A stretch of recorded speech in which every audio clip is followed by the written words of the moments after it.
E...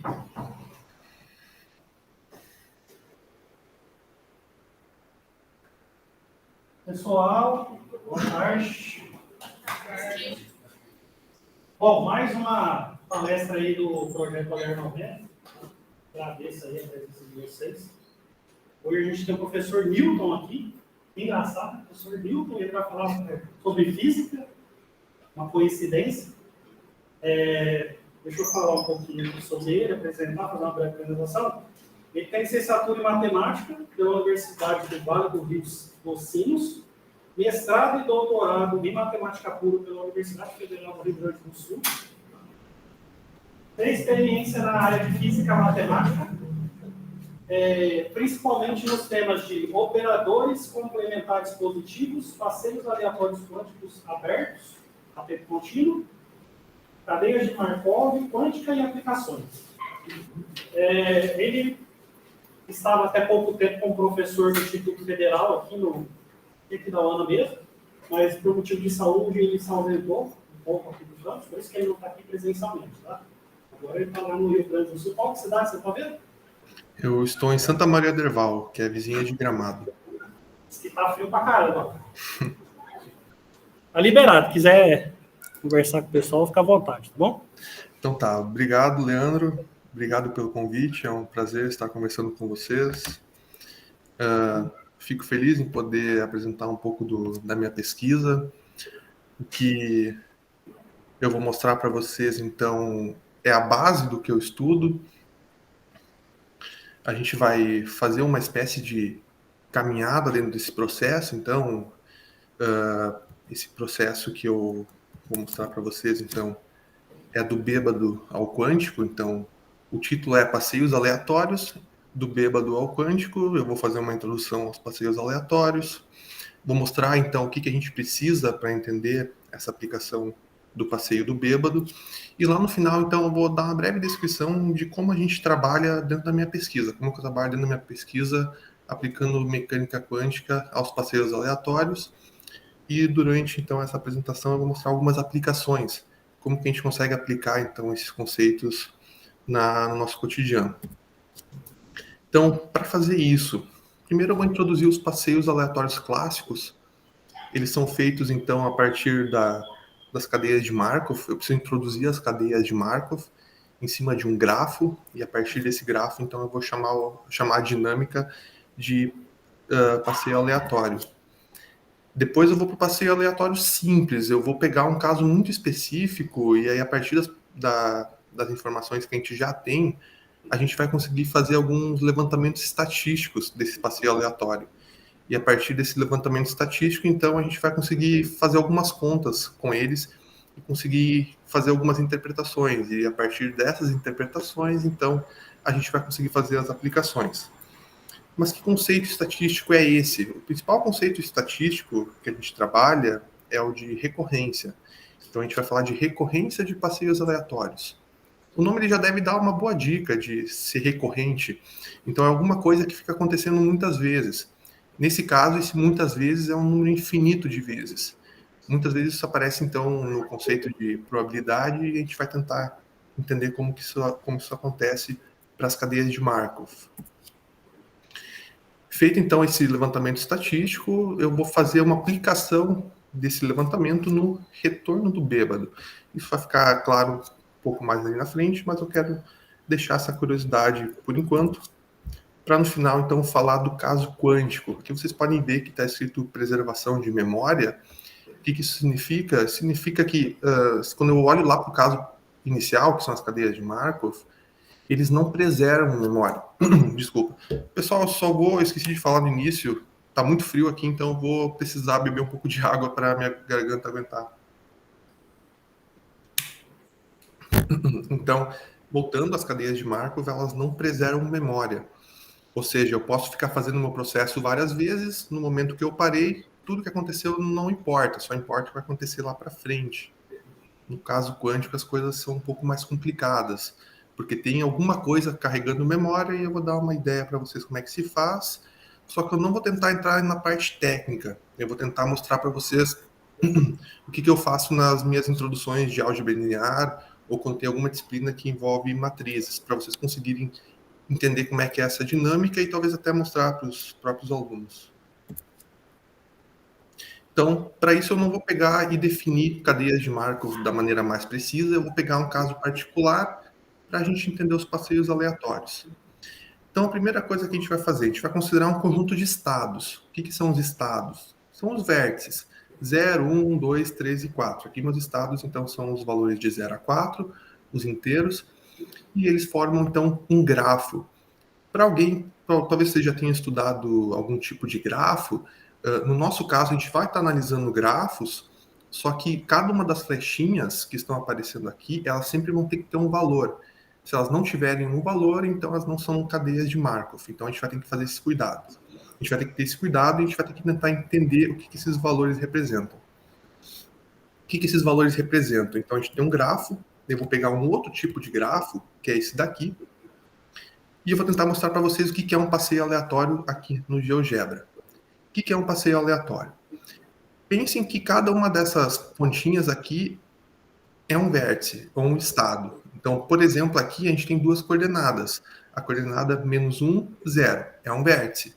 A origem é um vértice, a coordenada 1, a entrada 1 também é um vértice, e assim por diante. Em todas essas entradas, onde D1 e D2 são inteiros, são vértices. Então, o passeio aleatório é o seguinte, eu vou dar uma probabilidade dele pular para a direita.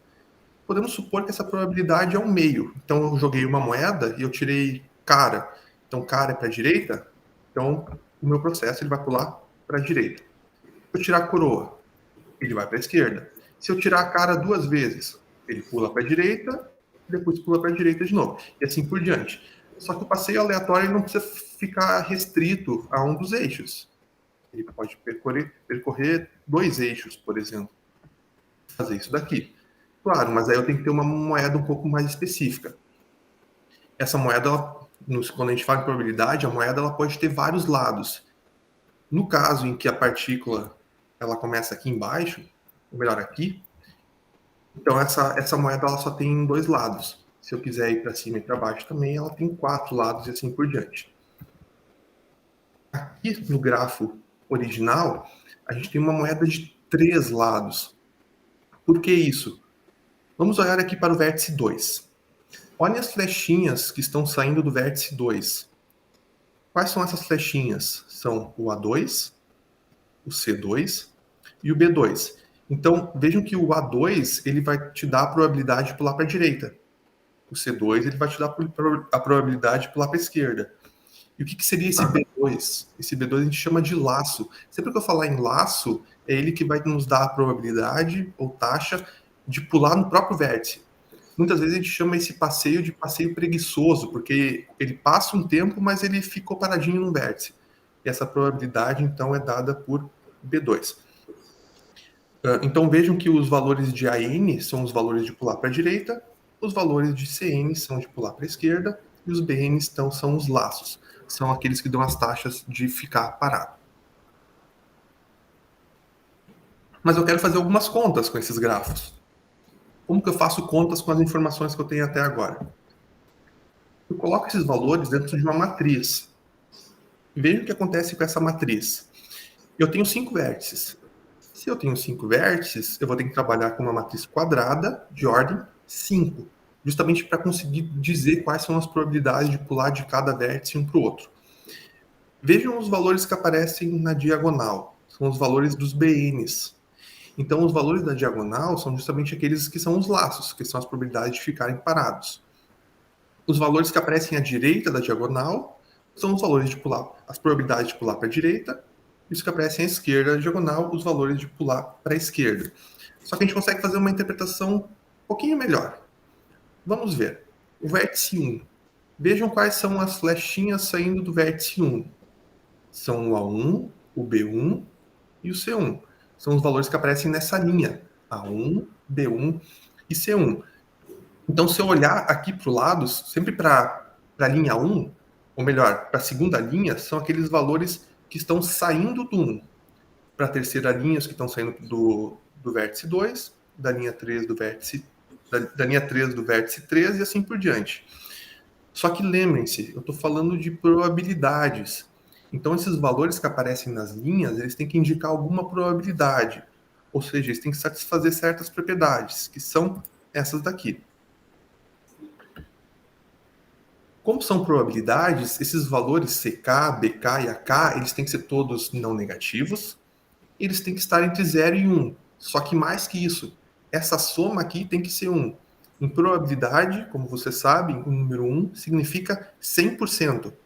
Então, o vértice 3 tem o A3, o B3 e o C3. A soma deles tem que ser 1, para indicar todas as possíveis probabilidades dele sair dali.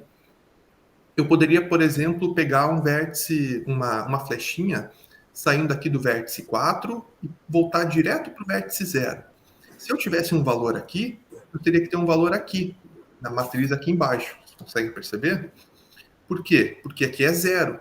Esse valor aqui é o valor em que a gente está saindo do vértice 4 para o 0. Esse valor, o C2, é a probabilidade de a gente sair do vértice 2 e para o 1. Esse 0 aqui é a probabilidade de a gente estar saindo do vértice 1 e pular para o 3, que não tem probabilidade nenhuma, por isso que é 0. Então, essa é a interpretação que a gente faz. A gente pega esses valores e coloca dentro da matriz. Uma vez que a gente tem essa matriz, a gente consegue fazer algumas contas. Mas como que a gente faz essas contas?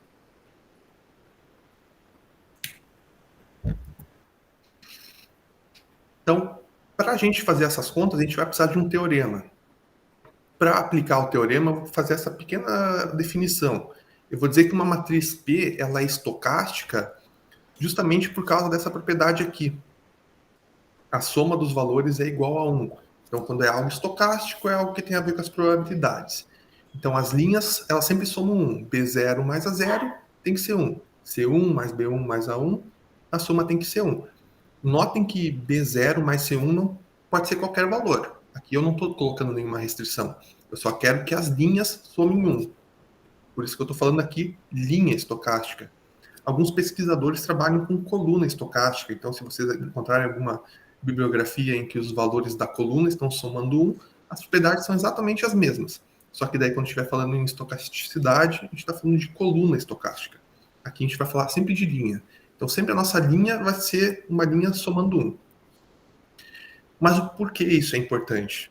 Pelo seguinte, se a gente tiver uma matriz estocástica, qualquer matriz linha estocástica, e a gente elevar essa matriz a um expoente inteiro positivo, a matriz continua sendo estocástica.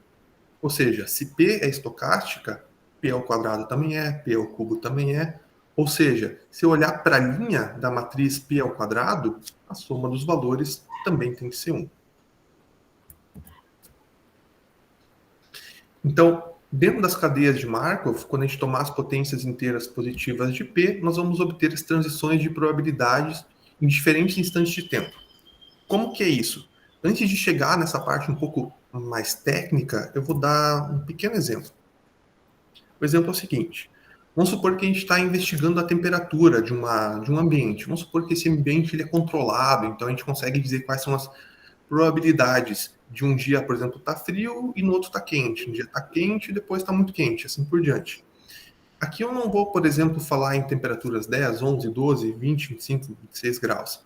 Eu simplesmente vou estar pegando 4 tipos diferentes de temperatura. Então, vamos supor que tem um intervalo que é o V1. Esse intervalo eu vou dizer que é frio. Então, são 4 tipos diferentes. V1, frio. V2, quente. V3, muito quente. E V4, bom, tem que ter um V4, né? Então, alguma coisa que seja mais quente que muito quente, por motivos óbvios, aqui da UANA. Então, a gente vai olhar para o frio, mais frio, ou melhor, mais quente, muito quente, e aqui da UANA. Então, aqui da UANA vai ser algo mais quente que muito quente. Então, tentem lembrar dos valores que aparecem aqui, vocês vão lembrar que é uma escala, está sempre ficando mais quente, e eu vou tentar pegar um ambiente e fazer algumas contas com esse ambiente controlado. Que contas são essas? Primeiro, vejam que eu fiz uma tabela. O que essa tabela está me dizendo? Está me dizendo o seguinte. Lembrem que os valores que estão na diagonal são aqueles valores em que a partícula permanecia. Então, o que a partícula está fazendo? Ela está justamente sendo aquela... está nos dando a informação de como que está mudando a temperatura. por exemplo, esse 0,1? O 0,1, então, ele indica que a gente tem 10% de chance de que, se lá no início do processo, no dia 0, estava frio, no dia seguinte, continuar frio, vai ter uma probabilidade de 10%. Se lá no dia inicial ainda estava frio, a probabilidade de no primeiro dia estar quente, que é o V2, é 0,7. E assim por diante. O que é esse zero? Esse zero está dizendo que se lá no início estava frio, a gente não tem como no dia seguinte ir direto para a temperatura usual de Aquidauana. Então ele não pode sair do frio para muito mais quente num dia só. O que seria esse zero aqui? Quer dizer que se a gente está num ambiente muito quente, não tem como fazer frio no dia seguinte, mas tem 10% de chance de sair de muito quente para o quente, e assim por diante. Então, vejam que eu simplesmente joguei algumas probabilidades. E o que eu vou fazer com essas probabilidades para fazer contas? Eu vou jogar dentro da matriz. Então, simplesmente tirei os VNs e coloquei as informações da tabela numa matriz. Certo, mas o que eu faço agora com essa matriz? Eu quero calcular as probabilidades do segundo dia. E as probabilidades do segundo dia vão ser dadas, então, pelo P ao quadrado. Eu peguei esse P aqui, elevei ao quadrado, e joguei as informações, e joguei o P ao quadrado aqui. Lembrem que eu falei que se a matriz é estocástica, o P ao quadrado também é uma matriz estocástica. Esse P é uma matriz estocástica, a soma das linhas dá 1. Se eu somar as linhas do P ao quadrado, eu também vou ter linhas somando 1. Então, a partir daqui, eu consigo fazer uma interpretação do meu passeio aleatório. Primeiro, vamos pegar o valor, esse aqui, 0,04. Lembrem que aqui tinha um V2 naquela minha primeira tabela. Então, aqui, se eu estiver começando o meu processo num dia quente, esse 0,04 está dizendo que no dia, daqui 2 dias, eu tenho 4% de chance de ter um dia frio. Antes de continuar os próximos, vejam só. Aqui a gente não tem como sair de uma temperatura usual de Aquidauana e ir para um dia frio, que aqui é 0. Só que se a gente fizer esse processo em 2 dias, que é o P ao quadrado, eu tenho 1% de chance disso acontecer. Então, o processo começou num dia usual de Aquidauana. 2 dias depois, tem chance de 1% de chance de eu estar num dia frio. Então, essa aqui é a interpretação básica dos processos aleatórios, dos passeios aleatórios que a gente precisa fazer. Só que, usando uma notação, que é muito comum na minha área, as coisas talvez fiquem mais fáceis. Vejam só. Eu peguei essa matriz e escrevi do jeito que ela está aqui. Vejam que tem um 2 aqui em cada um desses expoentes, dentro de um parênteses. É porque esse P11 não é elevado ao quadrado. Esse 2, ele é o mesmo 2 que aparece aqui, do P ao quadrado. Então, eu levei o P ao quadrado e usei aquela notação usual de matrizes. Eu peguei e olhei para a entrada 1, a entrada 1, 2, 1, 3 e assim por diante. Então, esse P322, o que isso aqui representa? Isso aqui representa a probabilidade de sair do 3 para o 2 em 2 dias. Ou seja, é a probabilidade de estar muito quente, virar um dia quente em 2 dias. O que é o P24? É a probabilidade de estar quente, que é o V2, e daqui 2 dias ser a temperatura usual de Aquidauana, que é o V4. Então, essa é a interpretação que a gente faz a partir da nossa matriz P. Mas a gente pode calcular só o P ao quadrado? Não, a gente pode calcular o P ao cubo, o P elevado a 4 e assim por diante. Por exemplo, aqui é o P elevado a 6. Eu usei então um software para calcular esse P elevado a 6 e eu obtive uma nova matriz linha estocástica. Então, a mesma coisa, se, por exemplo, eu comecei o meu estudo num dia que tem temperatura usual de Aquidauana, daqui 6 dias, para que a temperatura continue a mesma, a gente vai ter essa probabilidade que aparece aqui embaixo.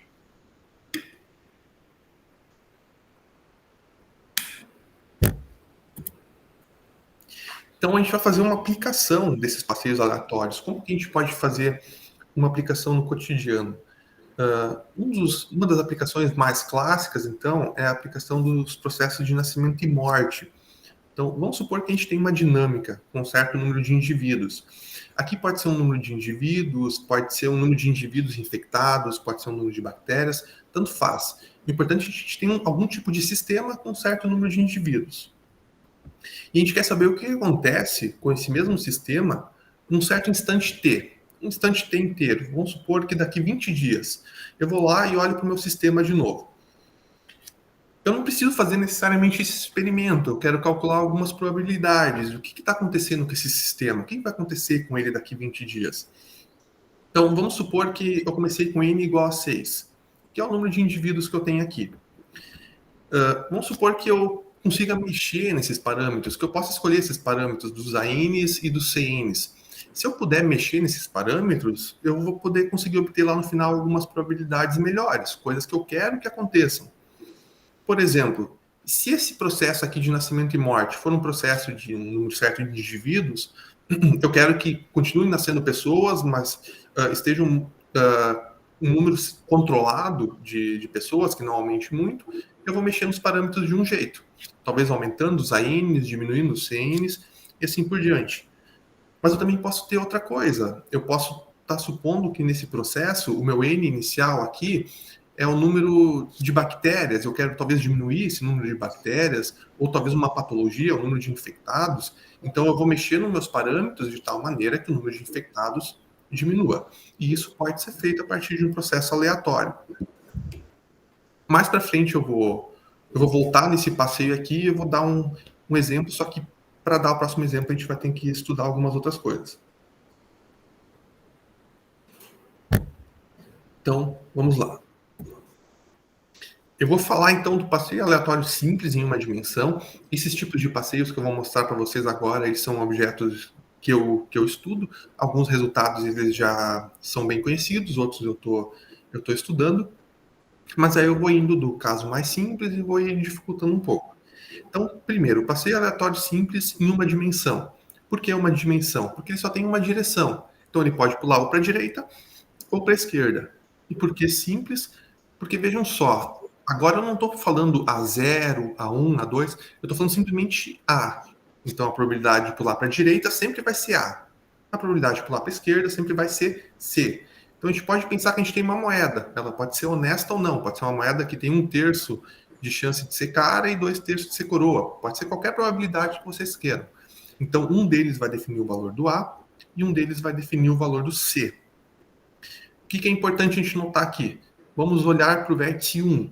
Tem duas flechinhas saindo dele. Uma taxa A e uma taxa C. Bom, tem que ser 100%? Então A mais C tem que ser igual a 1. E senão não seria probabilidade. Então a única coisa que a gente precisa é que A mais C sejam iguais a 1. Assim como a gente fez no caso finito, a gente consegue pegar esse passeio aleatório e escrever ele com uma matriz infinita. Só que, normalmente, essa matriz ela não é interessante de se elevar ao quadrado, ao cubo, é muito difícil de se fazer isso. Então, uma das técnicas que a gente emprega para elevar o P a 2, a 3, a 4, é usar a técnica de polinômios ortogonais, mas a gente não vai entrar nesse assunto agora. É só para vocês saberem que, de fato, dá para fazer isso. Pegar uma matriz infinita e elevar ao quadrado, ao cubo, assim por diante, e calcular, então, as probabilidades de transição que a gente viu anteriormente. Então, vamos lá, para a parte estatística. A parte estatística, então, é definir recorrência e transiência de passeios aleatórios.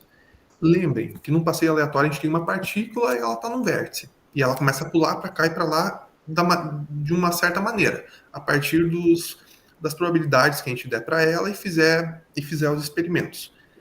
Quando a gente for falar em recorrência, a gente vai estar falando de um certo vértice. Então vamos pensar que eu estou falando do vértice 0. Então, um vértice 0, por exemplo, ele vai ser dito recorrente quando o número médio de retornos for infinito. O que significa isso?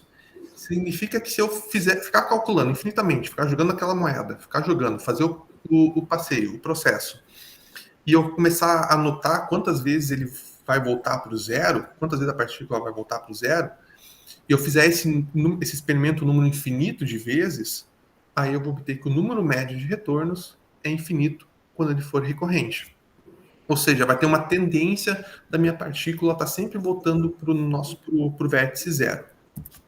E caso isso não aconteça, caso o número de retorno seja finito, ou seja, a partícula ela pode voltar para o zero, mas um número finito de vezes, a gente vai dizer que o vértice zero ele é transiente. Então, tecnicamente falando, como que a gente calcula esse valor tal aqui? Eu não vou fazer nenhum exemplo calculando o valor, mas dá para ter uma ideia, porque como que a gente calcula, por exemplo, se o vértice zero é recorrente naquele primeiro exemplo? Eu vou ter que pegar essa sequência dos P e N's e vou ter que somar. Se for infinito, eu tenho que o vértice é recorrente. Se for finito, então o vértice é transiente. Lembrando que esses P e N's são esses valores que aparecem aqui. Por exemplo, P112 é o valor 0,008. O valor P116 é esse valor aqui, 0,016654. Então, basicamente, eu tenho uma sequência que eu tive que calcular o P ao quadrado e olhar para o primeiro elemento. Calcular o P ao cubo e olhar para o primeiro elemento. Assim por diante, obter uma sequência.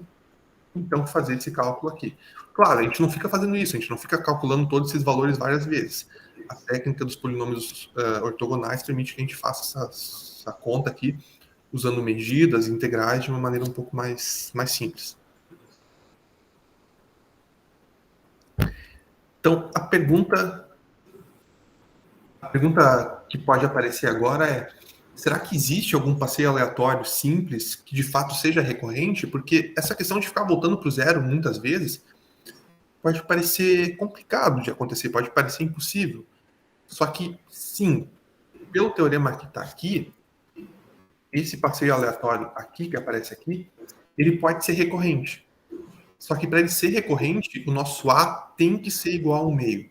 Então a nossa moeda ela tem que ser honesta. Para eu ficar repetindo o movimento e garantir que o passeio sempre, a partícula sempre vai voltar para o zero, eu tenho que ter uma moeda que tem probabilidade de um meio de ser cara e um meio de ser coroa. E se eu pegar alguma moeda que seja uma coisa muito próxima de um meio, mas seja um pouquinho menor ou um pouquinho maior, o que vai acontecer? Acho que fica claro, a gente consegue perceber que se o A for maior que o C, ele vai sair mais vezes. Então, se o A for maior que C, a tendência é que o passeio sempre esteja indo para a direita. E se o C for maior que A, a tendência é que o nosso processo, o passeio, esteja sempre indo para a esquerda. Então, ele vai parar de voltar para o zero, ele vai parar de retornar. Ou seja, o nosso vértice não vai ser recorrente. Não vai ser um processo que acontece com recorrência. Certo? Então, sim, a gente tem um passeio aleatório que é recorrente, mas é um só. É quando A é igual ao meio. E uma pergunta natural é: bom, mas se já é tão difícil em uma dimensão a gente conseguir encontrar um passeio aleatório recorrente, será que em 2 dimensões a gente vai ter um passeio aleatório recorrente? E em 3 dimensões? Será que a gente vai conseguir?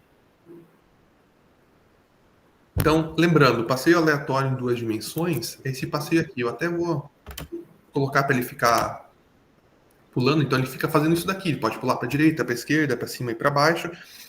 E a pergunta é: será que ele vai sempre voltar para o zero? E para 3 dimensões? Para 3 dimensões a gente tem esse passeio aqui.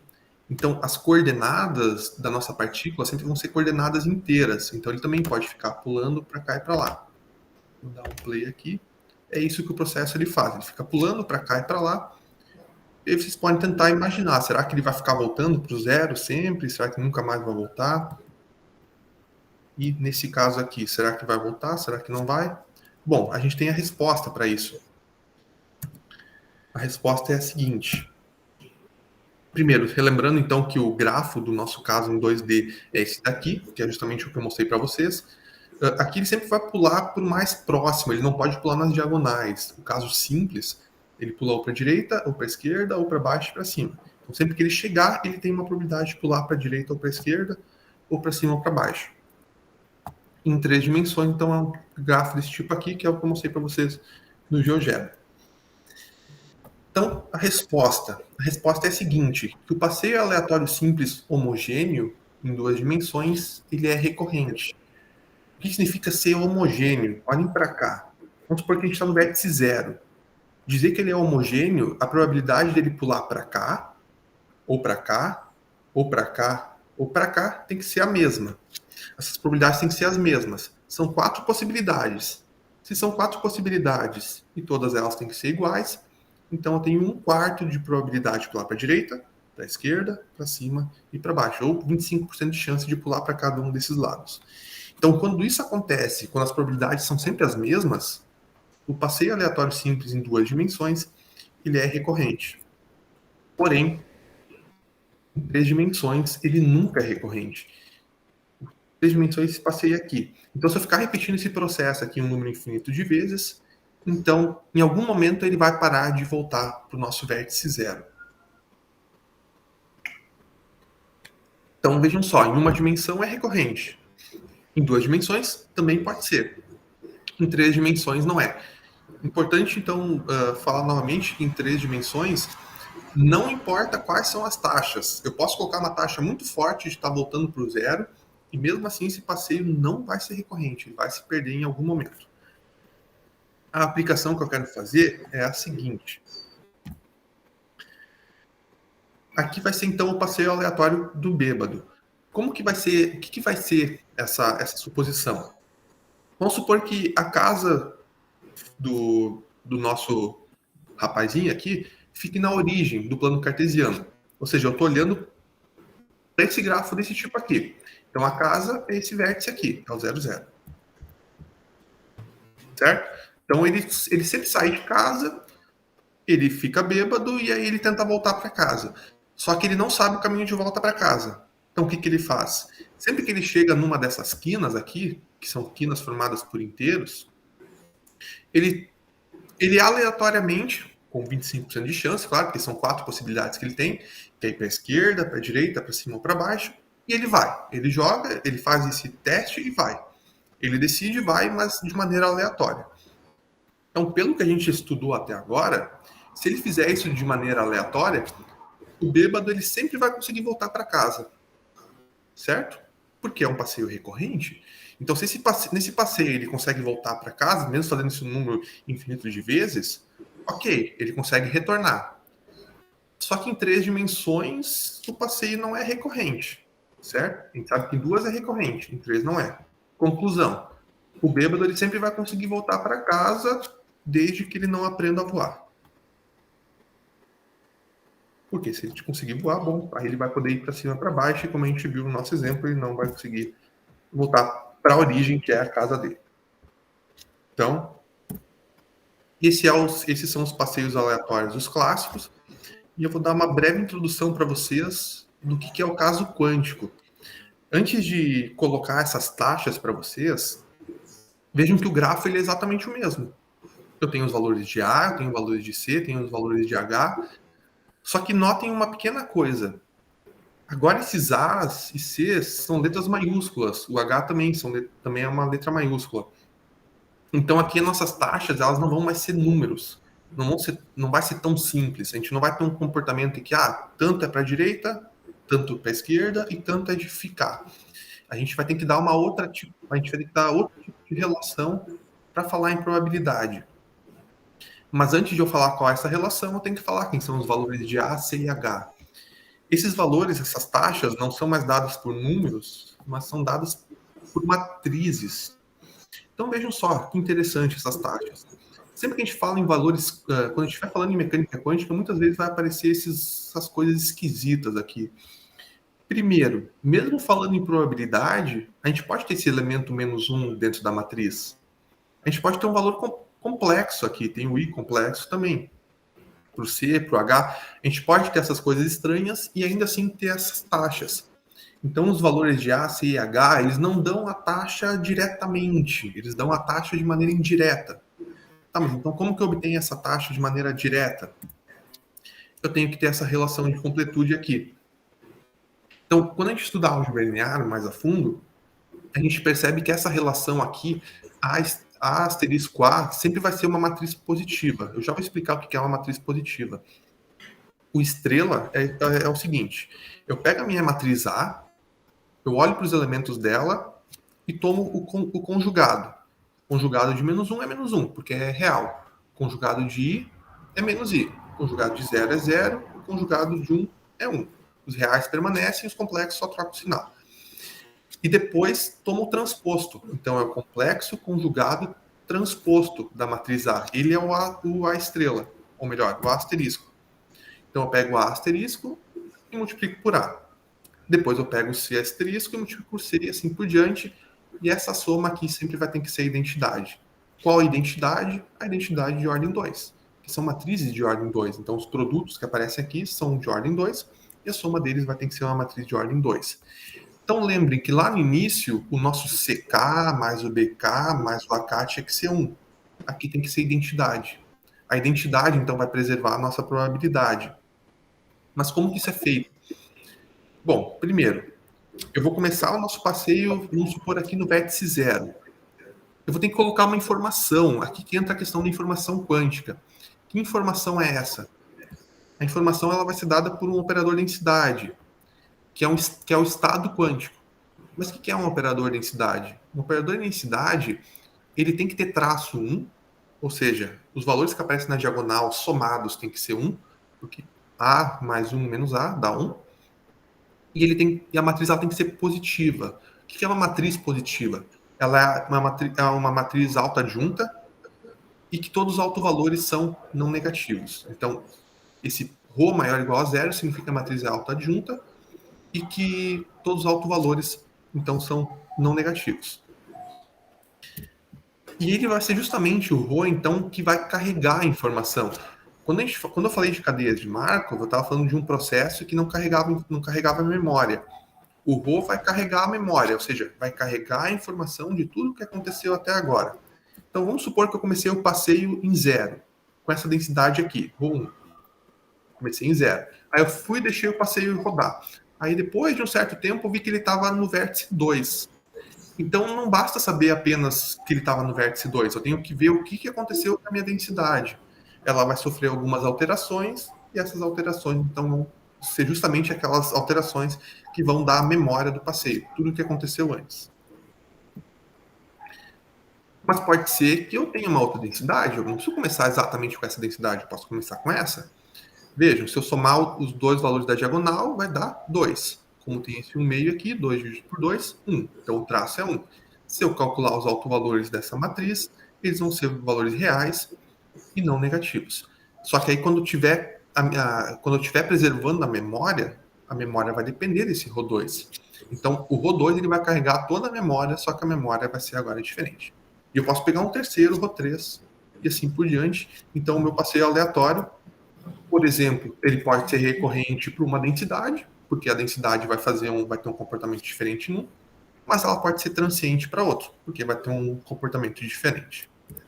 Então, no caso quântico, a gente pode ter isso. O vértice ele pode ser recorrente com respeito ao ρ inicial e transiente com respeito ao ρ final, justamente porque o passeio, a partir de agora, ele tem que ser preparado junto com um estado quântico. Por fim, então, eu deixei algumas referências. O primeiro artigo aqui é justamente o que introduz os passeios aleatórios quânticos abertos. Se alguém tiver interesse em estudar a probabilidade mais a fundo, eu sugiro esse livro do Durrett. E, por fim, então, o livro do Norris, que fala de cadeias de Markov.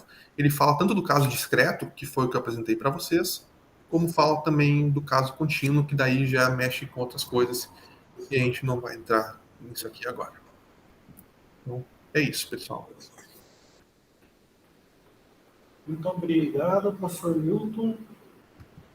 Estou colocando agora aí no chat a lista de presença, tá? Agora vamos abrir para perguntas. Se alguém quiser perguntar alguma coisa, não entenderam, gostaria de entender mais, um conceito. Pode perguntar. Vê se você consegue ouvir a pergunta. Tá. Pode falar. Eu não ouço, não estou ouvindo. Deixa eu chegar aqui.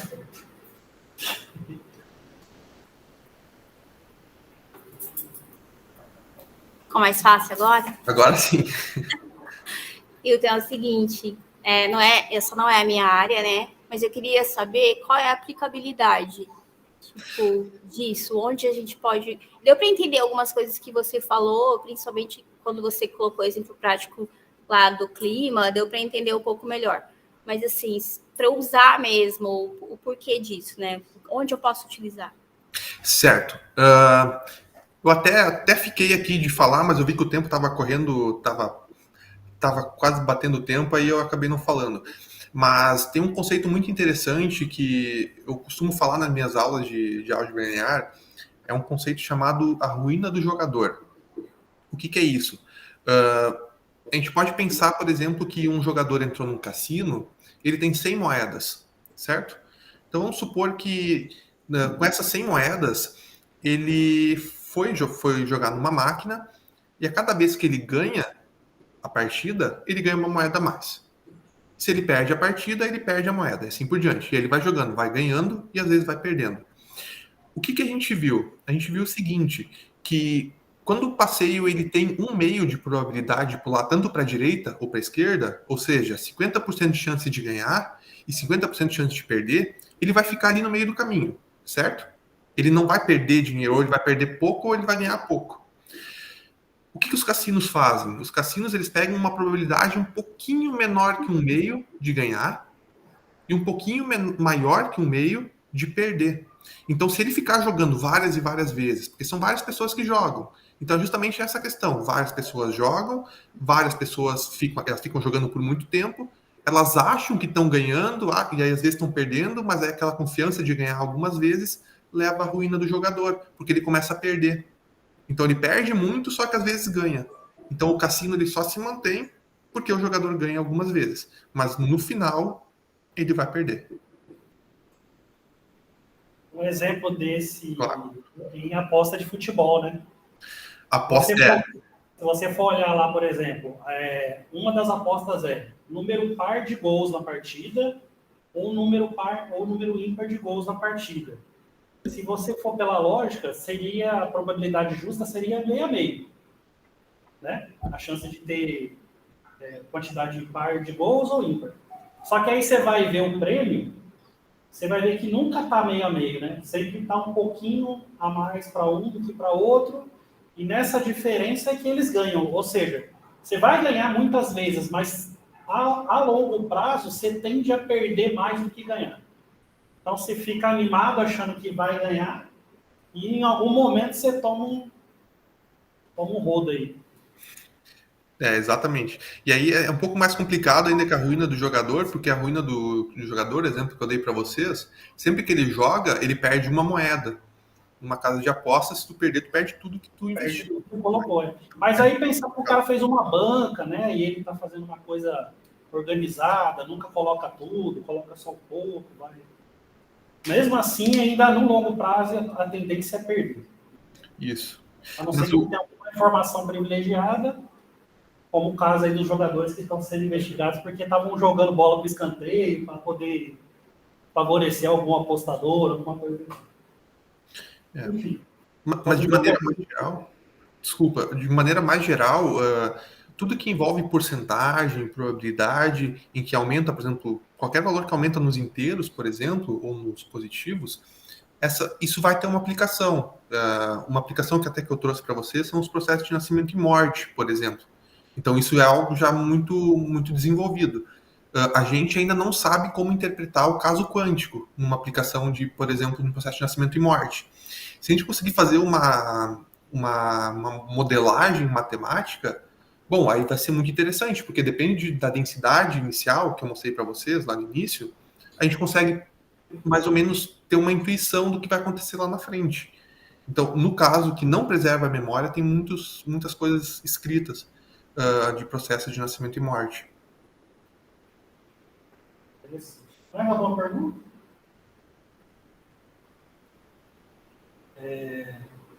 Eu vi aí que usa diversas ferramentas de álgebra linear, né? Você falou de aplicação vetor autoadjunto, falou de autovetores, autovalores. Parece que você falou também em integrais. A parte de integração que é usada aí nessa teoria seria a integração de Riemann-Stieltjes, Lebesgue, entra algum outro tipo de integração? A integral de Stieltjes a gente usa muito, porque os polinômios, eu quando comentei das integrais, é quando a gente estuda polinômios ortogonais. Então, os polinômios ortogonais, eles só são valiosos a partir do momento que a gente encontra a medida associada àquele passeio. Então, se a gente tem uma matriz, a gente consegue encontrar a medida, a gente integra os nossos polinômios em relação àquelas medidas e a gente obtém as transições. Então, ali aparece, inclusive, a transformada de Stieltjes, não apenas integral, mas a transformada de Stieltjes. E é interessante que ela, de cara, ela já disse se o passeio é recorrente ou não. Se a gente consegue encontrar a transformada, às vezes é mais fácil. A transformada de Stieltjes, às vezes, é mais fácil do que aplicar a integral a partir da medida. Muito interessante. Você falou, eu logo imaginei que ia utilizar esse tipo de integração. Desculpa. Mas ali no somatório que eu mostrei para vocês, eu comentei com vocês que eu só mostrei a parte discreta. Tem também a dinâmica contínua. Quando a dinâmica é contínua, a gente calcula a recorrência a partir de uma integral, não de um somatório. Porque daí a gente tem uma função real. A gente não tem uma sequência. A gente sai do estudo de sequências, que é aplicando o somatório, e a gente vai para o estudo das integrais. Então a gente pega uma função real, integra. Se for infinito, então o passeio é recorrente. Se for finito, é transiente. E assim por diante. No caso desse tipo de função, pessoal, o número de descontinuidades que tem nesse tipo de função que ele está falando é infinito, tá? Geralmente. E aí você precisa entrar com teoria da medida para organizar isso aí. E aí, por isso que entram outros tipos de processo de integração. Tá? Inclusive, você está bom para ele aqui. Isso aí é tema de, geralmente, disciplinas do mestrado ou doutorado. Então, eu agradeço, viu, Milton, pela apresentação. Achei muito boa. Ficou bem claro, assim, para mim. Ficou bem interessante mesmo as aplicações. O bêbado, se voar, então, não volta para casa. Né? Daí não volta. No dia que tiver aquela propulsão que os caras podem colocar o colete e sair voando, lascou. Tem que parar de beber. É o paradoxo, né, da mecânica quântica. Então, se ele tiver um poder a mais, ele não consegue voltar para casa. Eu agradeço pelo convite, eu agradeço a presença de todos. Obrigado. Eu que agradeço aí, mais uma vez. Valeu.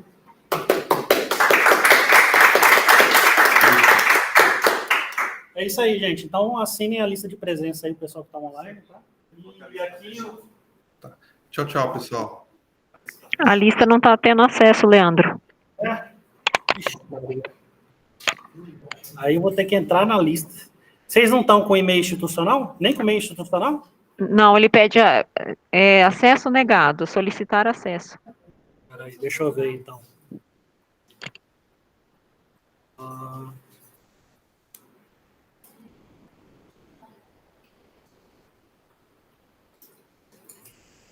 Vou fazer o seguinte. Eu vou ver quem está aqui e vou anotar. Acho que na hora que eu fiz lá, eu não...